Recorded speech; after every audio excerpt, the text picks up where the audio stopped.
नमस्कार विद्यार्थी मित्रांनो, मी प्राध्यापक प्रशांत डाकणे. प्रशांत क्लासेसमध्ये आपलं पुनर्ष एकदा मनपूर्वक स्वागत करतो.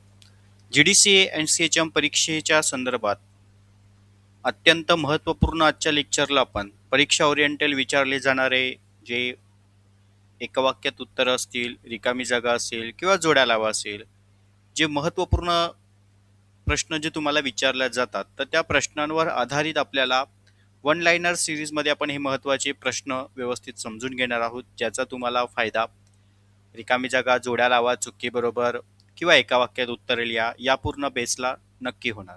त्यामुळे प्रत्येक विद्यार्थ्याने आजचं हे लेक्चर व्यवस्थित काळजीपूर्वक ऐकायचं आहे, समजून घ्यायचं आहे आणि नंतर आपल्या नोटबुकमध्ये पुन्हा एकदा लेक्चर ऐका आणि मग पुन्हा आपल्या नोटबुकमध्ये व्यवस्थित जे काही मी मुद्दे कंटेंट पॉईंट सांगतोय ते व्यवस्थित नोट डाऊन करून घ्या. किंवा ज्यांना रायटिंग करणं शक्य नसेल तर निदान तुम्ही आपलं हे लेक्चर एक एक दोन दोन वेळा व्यवस्थित ऐका आणि येत्या परीक्षेच्या दृष्टीने हे लेक्चर तुमच्यासाठी खूप आणि खूप महत्त्वाचं आहे. त्यामुळे हे जर पॉईंट कंटेंट तुम्ही व्यवस्थित अभ्यासले तर नक्कीच तुम्हाला परीक्षेला या पॉईंट कंटेंटचा महत्त्वाचा त्या ठिकाणी नक्कीच फायदा होईल. ओके, चला, प्रत्येक विद्यार्थ्याने व्यवस्थितरित्या आजचं हे लेक्चर ऐकायचं आहे आणि मनापासनं जर आपला व्हिडिओ आवडला, लेक्चर आवडला तर लाईक मात्र नक्की करायचं आहे. आपल्या मित्रमैत्रिणींपर्यंत शेअर करायचं आहे, जेणेकरून त्यांना सुद्धा कमी वेळामध्ये जास्तीत जास्त महत्त्वपूर्ण प्रश्नांचा सराव त्या ठिकाणी करता येईल. तसेच ज्या विद्यार्थ्यांना आपल्या बॅच सिरीज जॉईन करायच्या असेल तर स्क्रीनच्या वरती आपला एक नंबर देतो आहे 85 30 80 42 74 हा आपला व्हॉट्सअप नंबर आहे. या व्हॉट्सअप नंबरला मेसेज करायचा आहे तुमचं नाव, तुमचा जिल्हा, तुमचं एज्युकेशन आणि ब्रॅकेटमध्ये GDCA परीक्षा 2026. ओके, तर या परीक्षेच्या बेसवर तुम्हाला काही important series PDF note sections पाहिजे असतील तर तुम्ही नक्की या ठिकाणी संपर्क करा. फी स्ट्रक्चर जे असणार ते तुम्हाला सेंड केलं जाणार आणि जी काही माफक फीज आहे ती पेड केल्यानंतर तुम्हाला बॅचला जॉईन केलं जाईल. ओके, चला, प्रथमतः आपण व्यवस्थित कन्सेप्ट समजून घेऊया.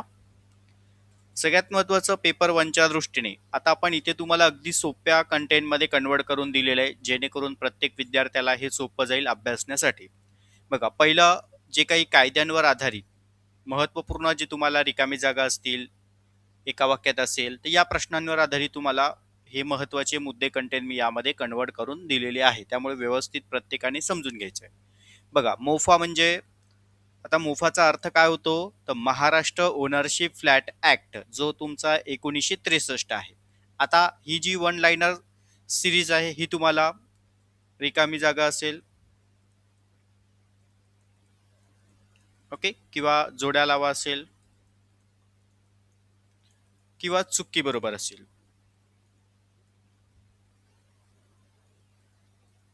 या बेसवर तुम्हाला हे प्रश्न विचारले जातात रिपीटमध्ये. इथे लक्षात. त्यामुळे व्यवस्थित आता सुरुवातीलाच हे पॉईंट मी तुमचे क्लिअर केले की आपण कशा रिलेटेड अभ्यास करतोय.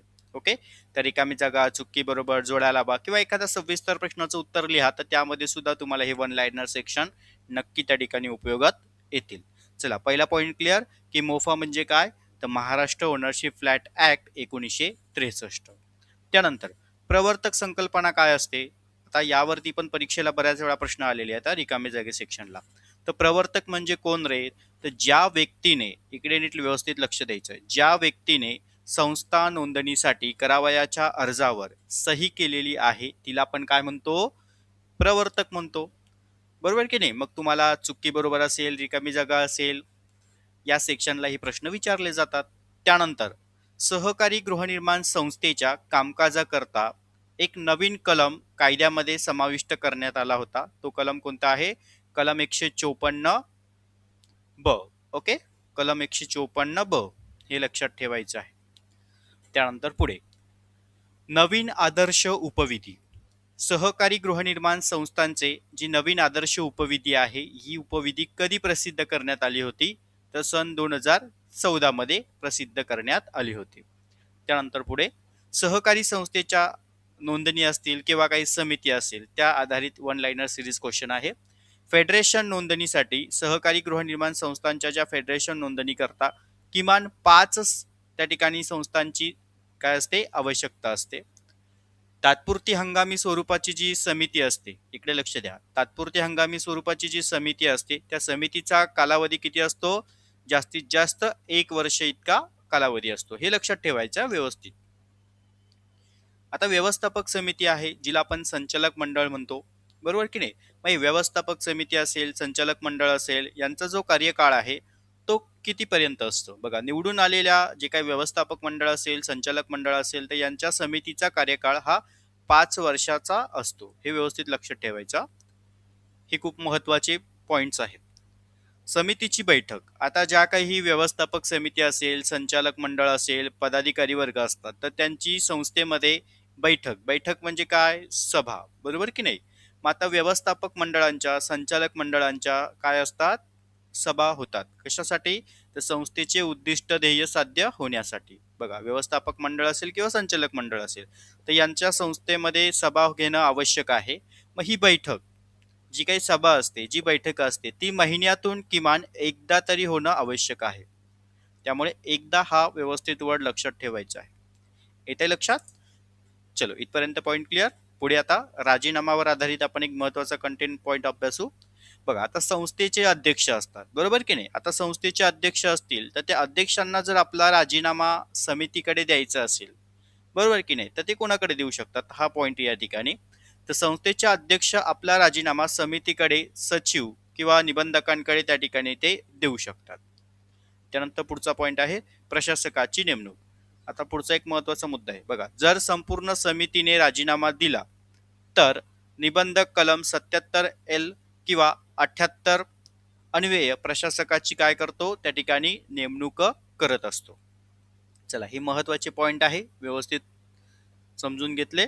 चलो, आपण आता पुढे बघूया. आता सभांवर आधारित तुम्हाला काही प्रश्न येतात जे परीक्षेला विचारले जातात. बघा, आता वार्षिक सभा असेल, विशेष सभा असेल, हे 100% प्रश्न तुम्हाला येणारच आहे, हा लक्षात असू द्या. आता वार्षिक सर्वसाधारण सभा म्हटलं तर ही वार्षिक सर्वसाधारण सभा 30 सप्टेंबर पूर्वी होणं बंधनकारक आहे. जे तुम्हाला रिकामी जागाला प्रश्न हमखास विचारले जातात. आणि वार्षिक सर्वसाधारण सभेची जी नोटीस असते ती सभासदांना कधी देणं आवश्यक आहे? तर 14 दिवस पूर्ण दिवसाची नोटीस सभासदांना देणं आवश्यक आहे आधी. ओके, हा पॉइंट लक्षात घ्या. विशेष सर्वसाधारण सभा म्हटलं तर यामध्ये सगळ्यात महत्वाचं, सभा आयोजित करण्यासाठी सभासदांनी त्या ठिकाणी तशी मागणी करणं आवश्यक आहे, 1/5. हा पॉइंट लक्षात ठेवायचा.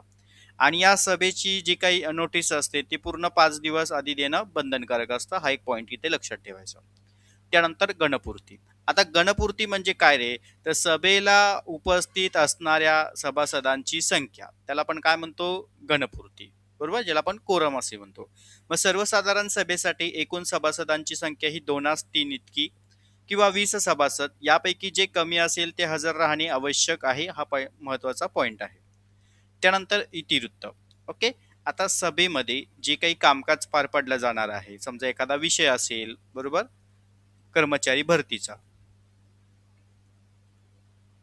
ओके, मग विषयामध्ये कर्मचारी भरती असेल तर जे काही काम सभेमध्ये त्यांनी जे निर्णय घेतले असतील तर त्या निर्णयासंबंधीची माहिती इतिवृत्तामध्ये नोंद करणं आवश्यक असते. म्हणून समितीच्या सभेच्या इतिवृत्ताचा जो मसुदा आहे तो सभा झाल्यापासून 3 महिन्याच्या आत पूर्ण करणं आवश्यक असतो. हा एक पॉइंट या ठिकाणी लक्षात ठेवायचा, जो तुम्हाला रिकामी जागेला विचारला जातो, चुकी बरोबरला विचारला जातो. 3च्या ऐवजी तुम्हाला 4ही देतील, 2ही देतील, 5ही देतील, पण आपल्याला करेक्ट उत्तर माहिती असलं पाहिजे 3. ओके, त्यानंतर पुढे लेखापरीक्षणावर आधारित काही महत्वाची सिरीज आहे. जसे की आता आर्थिक वर्ष म्हटलं तर आपलं सहकार क्षेत्राचं जे आर्थिक वर्ष आहे ते 1 एप्रिल पासून सुरू होतं. हा एक पॉइंट लक्षात ठेवायचा. आणि समाप्ती म्हटलं तर 31 मार्च. ओके, हे लक्षात ठेवायचं. आणि पूर्ण जर तारीख विचारली आर्थिक वर्षाची तर 1 एप्रिल ते 31 मार्च. हा पॉइंट कंटेंट लक्षात ठेवा. लेखापरीक्षणाबाबतची काही महत्वाची मुदत आहे, जसे की आर्थिक वर्ष संपल्यापासून 4 महिन्याच्या आत लेखापरीक्षण होणं आवश्यक आहे. ओके, हा एक पहिला पॉइंट या ठिकाणी लक्षात ठेवणं गरजेचं आहे. त्यानंतर दोष दुरुस्ती जो अहवाल असतो तो 90 दिवसाच्या आत त्या ठिकाणी अहवाल सादर करून त्या ठिकाणी केला पाहिजे. हे पॉइंट्स या ठिकाणी लक्षात ठेवायचे. त्यानंतर थकबाकी वसुलीच्या संदर्भातले काही आता नवीन कायदे कलम ऍड आउट झालेले आहेत. जसे की आता वसुली दाखला आपला आधीचा होता कलम 101 नुसार, पण आता काही गृहनिर्माण संस्थांच्या बाबतीमध्ये नवीन कायदा त्यामध्ये लागू झालेला आहे. त्यामुळे निबंधकांच्या कडनं जे आपल्याला वसुली दाखला घ्यायचा असतो, तर तो जो वसुली दाखला आहे, तर त्या वसुली दाखल्याच्या संदर्भातला हा पॉइंट आहे, की मासिक देखभाल शुल्क थकीत असल्यास तर निबंधकांच्या मदतीने त्या ठिकाणी कलम 154 ब 29 हा काय आहे, वसुलीच्या संदर्भातला. आता परीक्षेला तुम्हाला जर विचारला, नवीन याच्यामध्ये ऍड आउट झाला, तर तुम्हाला बघा जोड्या लावांना जर हा दिसला कलम 154 ब 29, तर वसुली दाखला, किंवा 101 असला ब गटामध्ये, तर तुम्ही तेही लिहू शकतात, काही प्रॉब्लेम नाही. त्यामुळे हे दोन्ही कंटेंट व्यवस्थित लक्षात ठेवा. आता अर्ज नमुना. थकबाकीसाठी वसुलीसाठी जेव्हा आपण निबंधकांकडे अर्ज करतो, तर त्याचा जो नमुना असतो तो यू नमुन्यामध्ये अर्ज करणं आवश्यक आहे. हा पॉइंट लक्षात ठेवा, जो तुम्हाला परीक्षेला बऱ्याच वेळा विचारला गेला आहे. सभासदांच्या हकालपट्टी संदर्भातलं, आता हा खूप महत्वाचा पॉइंट आहे. बघा, सभासदांच्या हकालपट्टीच्या संदर्भातला पॉइंट खूप महत्वाचा आहे. तर सभासदांची हकालपट्टी जर करायची असेल, तर महाराष्ट्र सहकार कायद्यामध्ये त्या ठिकाणी कलम 35 हा हकालपट्टीच्या संदर्भातला सेक्शन दिलेला आहे. किती? कलम 35. आणि नियम जर विचारला तर 28-29 हा पॉइंट या ठिकाणी लक्षात ठेवायचा आहे. ओके, चलो पुढे. नोंदणी पुस्तिकेच्या संदर्भातला प्रश्न तुम्हाला विचारला जातो. तर सभासदांची जी नोंद नमुना आहे, तर ती कोणत्या फॉर्ममध्ये किंवा कोणत्या नमुन्यामध्ये ठेवणं आवश्यक आहे, तर आय नमुन्यामध्ये ठेवणं बंधनकारक आहे. अभिहस्तांतरण घटक.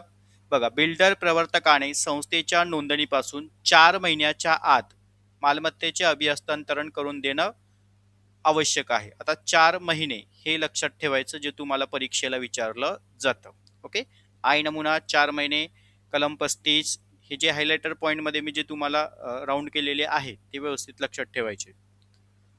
त्यानंतर पुढे पेपर पासच्या दृष्टीने काही महत्वाचे आहे. तर भारतामध्ये पहिला जो सहकार कायदा होता तो 1904 मध्ये. महाराष्ट्र सहकार कायदा कधी लागू झाला, तर या ठिकाणी अधिनियमन जो 1960चा कायदा 26 जानेवारी 1962 पासून. त्यानंतर सहकारी या शब्दाचा वापर पूर्व परवानगी शिवाय किंवा नोंदणीशिवाय करणे म्हणजेच कलम 145 नुसार प्रतिबंधित आहे. हा पॉइंट लक्षात ठेवायचा, कलम 145. त्यानंतर सहकारी संस्थांच्या नोंदणी करण्याची जबाबदारी डॅश डॅश नुसार निबंधकांवर असते, तर कलम 9 नुसार. संस्थेची नोंदणी रद्द करण्याची तरतूद कलम 21 मध्ये देण्यात आलेली आहे, ज्याला आपण नोंदणी र करणे असंही म्हणतो, 21 आता संस्था म्हटलं तर संस्थेमध्ये उपविधी येणार, बायलॉज येणार. मग हा उपविधी बायलॉज दुरुस्ती करायची असेल, तर त्या संदर्भातला जर निबंधकांना संस्थेला जर काही आदेश द्यायचा असेल कसल्या संबंधी, तर उपविधी दुरुस्ती बदल करण्यासंदर्भातला, तर त्याचा कलम आहे कलम 14. आणि जर संस्थेच्या पातळीवर उपविधी दुरुस्ती करायची असेल, तर त्याचा कलम आहे 13. ओके, आता इथे निबंधक विचारलं होतं म्हणून 14 लक्षात ठेवायचं आहे. संस्था आलं तर कलम 13 लक्षात ठेवायचं आहे. पण संस्थामध्ये कलम 13 नुसार जरी बदल करायचं ठरवल्यास त्या ठिकाणी निबंधकांची ही मान्यता ही घ्यावीच लागते. त्यामुळे हा पॉइंट त्या ठिकाणी लक्षात ठेवा. सहकारी संस्थांचे भागांचं मूल्यांकन नियम 23 नुसार केलं जातं. हा पॉइंट या ठिकाणी लक्षात ठेवा, बऱ्याच वेळा हा रिपीट आलेला क्वेश्चन आहे. सभासद आणि व्यवस्थापन. बघा, आता क्रियाशील सभासद रिकामी जागेला हमखास येणारे क्वेश्चन आहेत. जो सदस्य संस्थेच्या कारभारामध्ये भाग घेतो आणि उपविधीनुसार किमान सेवेचा वापर करतो त्याला आपण काय म्हणतो, क्रियाशील सभासद म्हणजे ऍक्टिव्ह सदस्य असे म्हणतो. हकालपट्टी कलम 35 अन्वये लक्षात ठेवायचा. व्यवस्थापक समिती मागासवर्गीय सभासदांसाठी जागा राखून ठेवण्यासंदर्भातला कलम आहे कलम 73B. ओके, हा पॉइंट या ठिकाणी लक्षात ठेवा. त्यानंतर काही निवडणुकांवर आधारित. बघा, आता सहकारी संस्थांच्या निवडणुका घेतल्या जातात कुणामार्फत, तर राज्य सहकार निवडणूक प्राधिकरण आयोग यांच्यामार्फत संस्थेच्या निवडणुका घेतल्या जातात. समितीची मुदत संपण्यापूर्वी निवडणुका घेण्याची जबाबदारी ही कलम 73CB अन्वय निवडणूक प्राधिकरणावरती असते. आता नामनिर्देशनाबाबत तुम्हाला या ठिकाणी परीक्षेला प्रश्न विचारला जातो की नामनिर्देशन पत्र फेटाळल्यास 3 दिवसाच्या आत कलम 152 हा पॉइंट लक्षात ठेवायचा आणि 3 दिवस कलम 152 नुसार अपील दाखल करता येतो. हा पॉइंट या ठिकाणी लक्षात ठेवायचा. ओके, नामनिर्देशन पत्र जर फेटाळल्यास. आता सभेच्या बाबतीत पहिली सभा ही कधी घेतली जाते, तर पहिली सर्वसाधारण सभा ही नोंदणी झाल्यापासून 3 महिन्याच्या आत बोलवावी लागते. आणि ही सभा कोण बोलवतं, तर प्रवर्तक ही सभा काय करत असतो, बोलवत असतो. ही संस्थेची पहिली सभा असते. वार्षिक सभा म्हटलं तर 30 सप्टेंबर पूर्वी म्हणजे संपल्यापूर्वी या घेणं आवश्यक आहे. म्हणजे 30 सप्टेंबर पूर्वी आयोजित करणं बंधनकारक आहे. त्याचा कलम आहे कलम 75, लक्षात ठेवायचा. हा परीक्षेला विचारला जाणारे घटक आहे. लेखापरीक्षण. आता वैधानिक लेखापरीक्षकाची नेमणूक वार्षिक सर्वसाधारण सभेमध्ये केली जाते, ज्याला आपण ऑडिटर म्हणतो किंवा लेखापरीक्षक. ओके. लेखापरीक्षकाची नेमणूक कोणत्या सभेमध्ये केली जाते, तर वार्षिक सर्वसाधारण सभेमध्ये. वार्षिक सर्वसाधारण सभेचा कलम किती आहे, कलम 75 आहे. ओके. त्यानंतर दोष दुरुस्ती अहवाल. बघा आता हा दोष दुरुस्ती अहवाल ओ नमुना लक्षात ठेवायचा आहे आणि 3 महिन्याच्या आत सादर करणे आवश्यक आहे. संस्थेच्या राखीव निधीच्या संदर्भात परीक्षेला विचारला जाणारा प्रश्न. आता निबंधकांच्या पूर्वपरवानगी शिवाय निव्वळ नफ्याचे 25% पेक्षा कमी दराने राखीव निधी वर्ग करता येत नाहीत आणि राखीव निधीचा जो कलम आहे कलम 66. आता परीक्षेला हाच प्रश्न तुम्हाला फिरून विचारला जातो की राखीव निधी किती वर्ग केला जातो, तर निव्वळ नफ्याच्या 25% हा पॉइंट लक्षात ठेवायचा आणि कलम विचारलं तर कलम 66. ओके. हे हमखास तुम्हाला परीक्षेला येणारे क्वेश्चन आहेत. लाभांश राखीव निधी. आता बघा लाभांश म्हटलं तर 15% हा पॉइंट लक्षात ठेवायचा. आणि वसुलीच्या संदर्भातला आता कृषी उत्पन्नातून जे काही बघा या ठिकाणी लक्ष द्या व्यवस्थित. कृषी उत्पादनातून कृषी कर्जाची वसुली करणं. आता एखादा शेतकरी असेल, त्या शेतकरीने जर त्या ठिकाणी बँकेकडनं पिकासाठी काही कर्ज घेतलं असेल, ओके, तर त्याची वसुली करायची. आता पीक आल्यानंतर तो काय करणार, आता फॉर एक्झाम्पल ऊस असेल, बरोबर, ऊस लागवडीसाठी कर्ज घेतला आहे. आता ऊसाची लागवड झाली, ऊसाचं पीकही आलं आणि तो आता काय करणार, कारखान्यांना पाठवणं. बरोबर. आता कारखाने काय करणार, त्याच्या जे काही कर्जाची वसुली असणार आहे ती त्या ठिकाणी ती वसुली करून घेणार 100%. कारण ऊस म्हटलं तर 100% वसुलीचा कायदा आहे त्या ठिकाणी. मग त्यानुसार कलम 48 नुसार करता येते. आता आपल्याला प्रश्न काय विचारलाय की कृषी उत्पन्नातून कृषी कर्जाची वसुली कलम 48 नुसार करता येते. कलम 48 व्यवस्थित लक्षात ठेवायचं. त्यानंतर पुढचा पॉइंट आहे कायद्याच्या संदर्भातले. बघा जर काही सहकार न्यायालयामध्ये वाद होतात, भांडणं होतात, तंटा होतात, बरोबर, मग त्या संदर्भातले काही लवाद असतात तर ते आपल्याला दाखल करायचे असेल तर कलम 91 नुसार सहकारी संस्था असतील, सभासद असतील, यांच्यामध्ये जे काही वाद होतील, व्यवस्थापक मंडळ असतील, यांच्यामध्ये जे वाद होतील ते सहकार न्यायालयाकडे सोपवले जातात. त्यामुळे रिकामी जागा जोड्या लावा, यासाठी हे प्रश्न खूप महत्वाचे आहे, लक्षात असू द्या. बघा आता रेकॉर्ड रजिस्टर जप्त करायचे असेल, आता रेकॉर्ड रजिस्टर जप्त कोण करतं, निबंधक, बरोबर की नाही. मग या निबंधकांना काही महत्वाचे अधिकार कंटेन दिलेले आहेत, तर त्याच्यामध्ये कलम 80 नुसार रेकॉर्ड रजिस्टर जप्त करणे. कलम 95 नुसार निबंधकास न्यायनिवाडापूर्वीची जप्ती किंवा आदेश देण्याचे अधिकार आहे. 95 नुसार लक्षात ठेवायचा. पुढे बँकिंग क्षेत्राशी, आता बँकिंग आणि इतर कायद्यांशी निगडीत काही महत्वाचे प्रश्न विचारले जातात आणि पुढे आपण डीपमध्ये बँकिंगचं पाहणारच आहोत. नागरिक सहकारी बँकांना बँकिंग व्यवसायासाठी आरबीआयची परवानगी घेणं आवश्यक असते. हा पॉइंट तुम्हाला 100% परीक्षेला रिपीट होणार आहे, त्यामुळे व्यवस्थित करून ठेवा. सहकारी बँकांचं एकत्रीकरण करण्यासाठी कलम 18 नुसार त्या ठिकाणी तरतुदी दिलेल्या आहे. कलम 18 लक्षात ठेवायचा आहे, ज्याला आपण एकत्रीकरण म्हणतो. हाही तुम्हाला परीक्षेला विचारला जातो, कदाचित कलमही तुम्हाला नंतर विचारला जाईल. नोंदणीकृत सावकारांचं आर्थिक वर्ष हे 1 एप्रिल ते 31 मार्च इतकं असतं. हा पॉईंट लक्षात ठेवायचा आहे. आणि बहुराज्य सहकारी संस्थांवर केंद्रीय निबंधकांचे नियंत्रण असतं, त्यामुळे हा एक प्रश्न तुम्हाला व्यवस्थित विचारला जाणार 100%. केंद्रीय निबंधक, बहुराज्य सहकार संस्थेचा कायदा 2002चा. ओके, हे पॉइंट्स पर्यंत व्यवस्थित लक्षात ठेवायचे.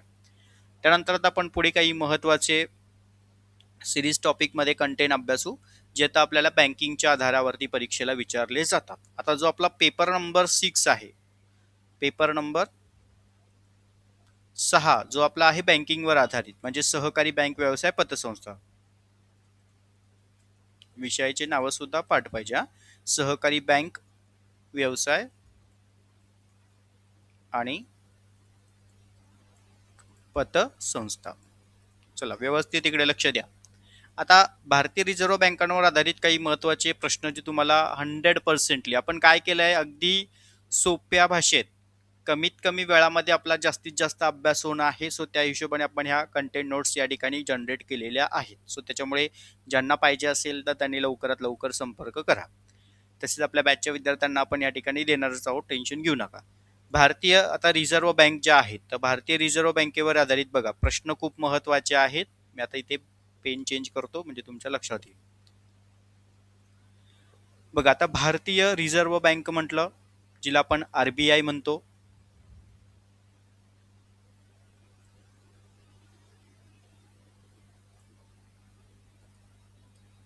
बघा आता भारतीय रिझर्व्ह बँकेच्या संदर्भामध्ये मध्यवर्ती बँक म्हणून कोणत्या बँकेला ओळखलं जातं, तर भारतीय रिझर्व्ह बँकेला ओळखलं जातं. असा प्रश्न विचारला जातो, भारतातील मध्यवर्ती बँक म्हणून कोणती बँक ओळखली जाते, तर RBI. ओके, आता RBI ही भारताची मध्यवर्ती बँक आहे, हा पॉइंट लक्षात ठेवायचा. आता स्थापना कधी म्हटलंय, आता भारतीय रिझर्व्ह बँकेची स्थापना 1 एप्रिल 1935 ला, तारीख लक्षात ठेवायची आहे. बँकेची स्थापना म्हटलं तर 1 एप्रिल, आता एक इकडे वरती आलाय तर मी इकडे लिहितोय, म्हणजे 1 एप्रिल 1935. आणि कोणत्या कायद्या अंतर्गत, कायदा म्हटलं तर 1934, कायदा लक्षात ठेवायचा 1934. गव्हर्नर, ओके, त्या ठिकाणी शशिकांत दास हे RBIचे गव्हर्नर आहेत. त्यानंतर पुढे कार्यालय, RBIचे सुरुवातीचे मध्यवर्ती कार्यालय कुठे होतं, तर सुरुवातीचं जे RBIचं आता मुख्यालय किंवा कार्यालय तुम्हाला विचारलं जातं, तर जे काय RBIचं सुरुवातीचं म्हटलं तर कोलकाता येथे होतं, परंतु तो 1937 मध्ये मुंबई येथे हलवण्यात आलं. ओके, म्हणजे आता ते सध्याचं कुठे आहे, सध्या म्हटलं तर मुंबई आणि सुरुवातीचं म्हटलं तर कोलकाता, हे दोन्ही पॉईंट या ठिकाणी लक्षात ठेवा. राष्ट्रीयकरण, आता भारतीय रिझर्व्ह बँकांचं राष्ट्रीयकरण 1 जानेवारी 1949, तारीख मात्र एवढी लक्षात ठेवायची आहे. स्टेट बँक ऑफ इंडिया, आता जी स्टेट बँक ऑफ इंडिया आहे, या स्टेट बँक ऑफ इंडियाचं या ठिकाणी जे काही स्थापना आहे ती कधी झाली, तर 1 जुलै 1955. जोड्या लावांना रिकामी जागेला चुकी बरोबरला हे प्रश्न विचारले जातात, व्यवस्थित लक्षात ठेवा. प्रादेशिक ग्रामीण बँकांची स्थापना 2 ऑक्टोबर 1975 पासून कार्यरत आहे आणि या बँका सरकारच्या मालकीच्या अनुसूचित व्यावसायिक बँका असून भारत सरकारच्या वित्त मंत्रालयाच्या अधिपत्याखाली या बँका कार्य करतात. त्यानंतर नाबार्ड बँक ही राष्ट्रीय पातळीवरती कृषी आणि ग्रामीण विकासासाठी काम करणारी सर्वोच्च बँक म्हणून ओळखली जाते, जिला आपण काय म्हणतो, नाबार्ड बँक असे म्हणतो. ओके, त्यानंतर पुढे घ्या, भारतीय युनिट ट्रस्ट, जिला आपण UTI म्हणतो, हिची स्थापना 1 फेब्रुवारी 1964 रोजी झालेली आहे आणि व्यापारी बँकांचं राष्ट्रीयकरण 19 जुलै 1969 रोजी प्रथमच त्या ठिकाणी 14 बँकांचं राष्ट्रीयकरण करण्यात आलं होतं. हे पॉइंट व्यवस्थित आपल्या नोटबुकमध्ये नोट डाऊन करून घ्यायचे आहे. अगदी शॉर्ट कंटेंटमध्ये विचारलं आहे, व्यवस्थित तुम्हाला परीक्षेला त्याची उत्तरं त्या ठिकाणी देता आली पाहिजे. ओके, किंवा तुम्हाला उत्तरं त्या ठिकाणी उत्तरपत्रिकेमध्ये व्यवस्थित लिहिता आले पाहिजे.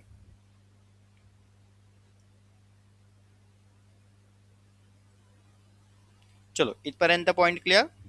आता आणखीन एक वरती राहिले नाबार्ड. आता ते नाबार्ड बँकेची स्थापना व्यवस्थित लिहून घ्या. चला, प्रत्येकाने आपल्या नोटबुकमध्ये लिहा नाबार्ड बँकेची स्थापना. नाबार्ड बँकेची स्थापना लिहा. नाबार्ड बँकेची स्थापना 12 जुलै नीट लिहा व्यवस्थित, 1982. 12 जुलै 1982. कदाचित तुम्हाला फिरूनही प्रश्न विचारला जातो. 12 जुलै 1982. ओके, नाबार्ड बँकेची स्थापना पेपरला तुम्हाला विचारलं जाईल त्यामुळे. आणि असाही पेपर नंबर 4ला तुम्हाला नाबार्डवरती प्रश्न हा येतोच. पुढे सहकारी बँक क्षेत्राशी निगडीत, आता कायदा आणि परवाना बघा. बँकिंग रेग्युलेशन ऍक्ट 1949 हा सहकारी बँकांना 1 मार्च 1966 पासून लागू झाला. आता यावरती परीक्षेला प्रश्न येतो की कधी लागू झाला 1949 चा कायदा सहकारी बँकांना, तर 1966. भारतातील सहकारी बँकांना ह्याच कायदा ठिकाणी परवाना दिला जातो. आता महाराष्ट्राची रचना, यामध्ये बघा महाराष्ट्रामध्ये सहकार चळवळ ही कशी आहे, त्रिस्तरीय आहे. त्रिस्तरीय म्हणजे राज्य, जिल्हा आणि प्राथमिक. ओके. आता शिखर स्तरावर म्हटलं तर शिखर स्तरावर राज्य सहकारी बँक आहे, लक्षात ठेवायचं. हा पॉईंट महत्वाचा आहे. म्हणून महाराष्ट्र राज्य सहकारी बँक ही शिखर बँक म्हणून ओळखली जाते. आता ही जरी वन लाईनर क्वेश्चन असले तरी ते तुमच्यासाठी खूप महत्वाचे आहे, रिकामे जागा जोड्या लावा चुकी बरोबर या सेक्शनसाठी. त्याच्यामुळे करताना व्यवस्थित अभ्यास एकदाच करायचा आहे, 10 वेळा वेगवेगळा रिपीट करत बसायचं आणि अभ्यास करत बसायचा, वेळ वाया घालवायचा आहे का तर नाही. एकदाच दिलेले व्यवस्थित हे पॉईंट अभ्यासा, यातनं तुम्हाला नक्कीच फायदा होणार. बघा आता राज्य सहकार म्हणजे राज्य स्तरावरती, जिल्हा मध्यवर्ती, जिल्हा स्तरावरती, प्राथमिक म्हणजे गाव पातळीवरती या बँका काय करत असतात, आपलं कार्य पार पाडत असतात. म्हणून त्याला आपण त्रिस्तरीय बँका असेही म्हणतो, सहकार चळवळीमधल्या. ओके, ह्या पॉईंट या ठिकाणी लक्षात ठेवायचा. सहकारी वित्त पुरवठासाठी या ठिकाणी सर्व म्हणजे या संस्था प्राधान्याने कृषी क्षेत्राला संपूर्ण कर्ज पुरवठा करत असतात, ग्रामीण भागांच्या विकासासाठी कार्यरत असतात. आता कर्जावर आधारित काही महत्वाचे कंटेंट आहे, जसं की पीक कर्ज. बघा, पिकांच्या तारणावर दिल्या गेलेलं जे काही कर्ज असतं त्याला आपण काय म्हणतो, पीक कर्ज असं म्हणतो. आणि हे प्राथमिक कृषी पतपुरवठा संस्थांकडनं दिलं जातं. त्यामुळे रिकामी जागेसाठी हा पॉईंट खूप महत्वाचा आहे, व्यवस्थित लक्षात ठेवा. किंवा चूक बरोबरला तुम्हाला विचारलं जाईल की पुढील विधान चूक आहे की बरोबर आहे. तर पीक कर्ज हे पिकांच्या तारणावर दिलं गेलेलं कर्ज असतं, ज्याला आपण पीक कर्ज म्हणतो. दीर्घ मुदतीचे कर्ज. आता महाराष्ट्रामध्ये शेतीसाठी दीर्घ मुदतीचे कर्ज हे राज्य सहकारी कृषी ग्रामीण विकास बँकेकडूनच त्या ठिकाणी मिळत असतं. त्यानंतर पुढचा पॉईंट घ्या. कलम 144-14 अ अंतर्गत नियामक मंडळांचे अध्यक्ष हे सहकार आयुक्त व निबंधक असतात, हा पॉईंट लक्षात ठेवा. त्यानंतर बिगर कृषी सहकारी पतसंस्थांसाठी प्रकरण 10A ब्रॅकेटमध्ये XA या समाविष्ट करण्यात आलेले आहे. ओके. त्यानंतर पुढे बँको हा शब्द इटालियन भाषेमधनं आलेला आहे, हा बऱ्याच वेळा तुम्हाला रिपीट झालेला प्रश्न आहे. चलनक्षम दस्तऐवज हे एक हस्तांतरणीय कागदपत्र आहे, ज्याला आपण चलनक्षम दस्तऐवज असे म्हणतो. हे एक हस्तांतरणीय आहे, बरोबर. जसं की पेपर 4 मध्ये बघा गोदाम पावती आहे,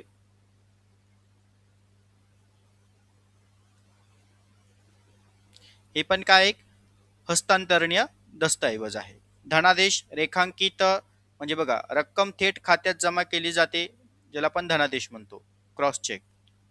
विनिमय पत्रक ज्या व्यक्तीवर बिल काढले जातात तिला स्वीकर्ता म्हणतात आणि अटीचे पूर्ततेनंतर पैसे देणाऱ्याला आपण शर्ती किंवा विनिमय पत्रक असे म्हणतो.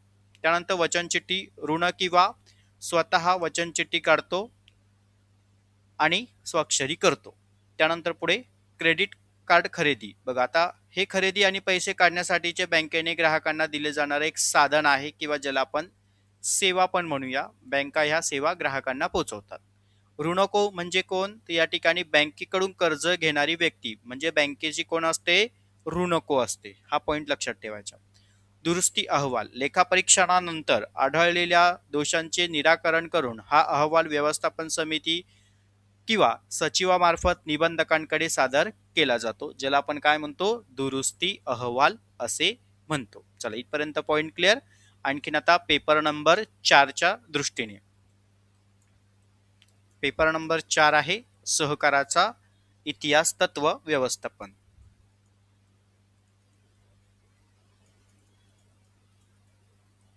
सहकार इतिहास तत्वे, ओके, आणि व्यवस्थापन. जसे की आता या ठिकाणी काही शॉर्ट कंटेंट मध्ये पॉईंट दिले. कर्वे समिती जी 1964 मध्ये आंतरराष्ट्रीय सहकार संघटनेने, ज्याला आपण ICA, बऱ्याच वेळा हा पण प्रश्न तुम्हाला रिकामी जागा किंवा जोड्या लावण्याला विचारला जातो. अ गटामध्ये देतील ICA आणि ब गटामध्ये देतील आंतरराष्ट्रीय सहकार संघटना, त्यामुळे हे व्यवस्थित लक्षात ठेवा. आता जे आंतरराष्ट्रीय सहकार संघटनेने जी काही आता कर्वे समिती होती, म्हणजे यांचे अध्यक्ष कोण होते, डॉक्टर DG कर्वे. बघा, डॉक्टर DG कर्वे यांच्या अध्यक्षतेखाली सहकारी तत्वांच्या पुनर्मांडणीची ही तज्ञ समिती त्या ठिकाणी नेमली गेली होती, कर्वे समिती. ओके. त्यानंतर पुढे सहाय्यक निबंधक कोणत्या स्तरावर कार्य करतात, तर सहकार खात्याच्या रचनेमध्ये सहाय्यक निबंधक जे असतात ते तालुक्या स्तरावरती कार्य करतात. ओके. आता नोंदणीसाठीचा जो अर्ज असतो तो अ नमुन्यामध्ये असतो. बऱ्याच वेळा हा तुम्हाला रिपीट आलेला प्रश्न आहे की नोंदणीसाठीचा जो अर्ज आहे तो अ नमुन्यामध्ये असतो, हा पॉईंट या ठिकाणी लक्षात ठेवायचा आहे. ओके. पुढे गोरवाला समिती 1951 ते 54. मग अखिल भारतीय ग्रामीण पतपुरवठा पाहणी समितीचे अध्यक्ष डॉक्टर एडी गोरवाला. म्हणजे तुम्हाला अध्यक्षही कधी कधी विचारले जातात. आता हे वस्तुनिष्ठ स्वरूपाचे जे प्रश्न असतात त्यावरती तुम्हाला हे प्रश्न विचारले जातात, किंवा एका वाक्यात असतील किंवा रिकामे जागा असेल त्या सेक्शनमध्ये हे प्रश्न विचारले जातात. खाजगीकरण कन्सेप्ट काय आहे की देशाच्या आर्थिक व्यवहारातील सहकारी सहभाग कमी करून खाजगी क्षेत्राची मालकी किंवा व्यवस्थापन वाढवण्याच्या प्रक्रियेला आपण काय म्हणतो, खाजगीकरण असे म्हणतो. हा बऱ्याच वेळा मागील काही क्वेश्चन पेपरमध्ये तुम्हाला वस्तुनिष्ठच्या स्वरूपामध्ये दिसणारा हा प्रश्न असेल बघा. ओके, जो आपण अगदी वन लाईनर सेक्शन मध्ये आपण कव्हर अप करून दिलेला आहे, जे तुम्हाला पाठांतर रट्टा मारण्याची गरज पडणार नाही. एकदा दोनदा वाचलं तर व्यवस्थित कन्सेप्ट तुमच्या क्लिअर होतात. भारतातील सहकार चळवळ ही 1904 मध्ये सहकारी पतपेढी कायदा सहमत झाल्यापासून सुरू झाली. हा पॉइंट लक्षात ठेवायचा आहे. त्यानंतर राष्ट्रीय दुग्ध विकास महामंडळ जे आहे, जे 1965 मध्ये आनंद गुजरात येथे स्थापन झाले. हा पॉइंट या ठिकाणी लक्षात ठेवायचा आहे. ओके, त्यानंतर पुढे जिल्हा मध्यवर्ती सहकारी बँका 1912च्या कायद्यानुसार त्या ठिकाणी स्थापन करण्याचा मार्ग त्यांचा या ठिकाणी मोकळा झाला आहे. आणि पुढे आता एक राहिले ते राष्ट्रीय दुग्ध विकास म्हटलं तर डॉक्टर वर्सिंग कुरियन यांच्यामध्ये मोठा जो काही पुढाकार होता दूध संघ विकास महामंडळासंदर्भातला, हे पॉईंट्स या ठिकाणी लक्षात ठेवायचं आहे. ओके, त्यानंतर भारतातील पहिली जी कापूस पिंजणी संस्था होती जी 1917 मध्ये कुठे स्थापन झाली, तर पर्यायामध्ये तुम्हाला म्हैसूर राज्य दिसेल, ते तुम्हाला सिलेक्ट करायचं आहे. म्हैसूर राज्यांमध्ये सध्याचे कर्नाटक. ओके, आणि ही पहिली कापूस पिंजणी. त्याच्यानंतर दाबणी जी काही सहकारी संस्था आहे ती देखील या ठिकाणी स्थापन करण्यात आली होती. नाफेड, आता नाफेड बँकेची स्थापना कधी करण्यात आली, तर 2 ऑक्टोबर 1958. पॉइंट लक्षात ठेवायचा, 2 ऑक्टोबर 1958. नाबार्ड बँकेची स्थापना वरती आपण पाहिलंच होतं, 12 जुलै 1982. बी शिवरामन समितीच्या अध्यक्ष जे होते त्या समितीचे, या समितीच्या शिफारसीनुसार. महाराष्ट्र सावकारकी कायदा, या सावकारकी कायद्यासंदर्भातली तुम्हाला परीक्षेला तारीख विचारली गेली होती, तर त्याचं उत्तर आहे 16 जानेवारी 2014 रोजी. ओके, सहकार संयुक्त शेती. आता ही सहकार संयुक्त शेती पद्धत काय आहे की ज्यामध्ये जमिनीची मालकी वैयक्तिक राहते, परंतु जे काय व्यवस्थापन असेल आणि लागवड असेल एकत्रित केली जाते. ओके, हा पॉइंट या ठिकाणी लक्षात ठेवायचा. भारतातील पहिली सहकार साखर कारखाना जो 1949 मध्ये प्रवरानगर अहमदनगर येथे स्थापन करण्यात आला होता. ओके, पॉइंट लक्षात ठेवायचा इथपर्यंत. तर अशा पद्धतीचे आपले परीक्षेच्या दृष्टीने अगदी परीक्षेला जाता जाता अत्यंत महत्त्वाचे पॉइंट कंटेंट्स आपण यामध्ये कव्हर अप करून घेतलेले आहेत. त्यामुळे विद्यार्थी मित्रांनो, आजचं हे लेक्चर जर तुम्हाला मनापासून आवडल्यास लाईक मात्र नक्की करा. तसेच ज्या विद्यार्थ्यांना आपली बॅच सिरीज जॉईन करायची असेल किंवा महत्त्वपूर्ण तुम्हाला काही नोट सेक्शन्स पाहिजे असतील तर 85 30 80 42 74 हा आपला व्हॉट्सअप नंबर आहे. ओके, 4274 हा आपला व्हॉट्सअप नंबर आहे. या व्हॉट्सअप नंबरवरती तुमचं नाव, तुमचा जिल्हा, तुमचं एज्युकेशन ब्रॅकेटमध्ये GDCA एक्झाम, तुम्हाला जे काही फीज स्ट्रक्चर असणार आहे ते सेंड केलं जाणार. त्यानंतर फीज पेड केल्यानंतर तुम्हाला लगेच त्या सिरीजला जॉईन केलं जाईल, ज्यामध्ये तुम्हाला important series IMP series question plus lectures तुम्हाला त्यामध्ये भेटतील. ज्यांना लेक्चर्स पाहिजे असतील तर त्याची फीज वेगळी आहे, सेक्शन्स PDF पाहिजे असतील तर त्यांच्या फीज वेगळ्या आहे. तर ज्या विद्यार्थ्यांना आजचं महत्त्वपूर्ण लेक्चर्स मनापासून आवडले असल्यास लाईक मात्र नक्की करा, व्यवस्थित अभ्यास करा, आजचं लेक्चर व्यवस्थित समजून घ्या. परीक्षेला जाता जाता तुम्ही हे जर लेक्चर व्यवस्थित ऐकलं तर नक्कीच तुम्हाला याचा फायदा होईल परीक्षेच्या दृष्टीने. सर्व विद्यार्थ्यांना पुन्हा एकदा परीक्षेच्या दृष्टीने ऑल द बेस्ट. धन्यवाद.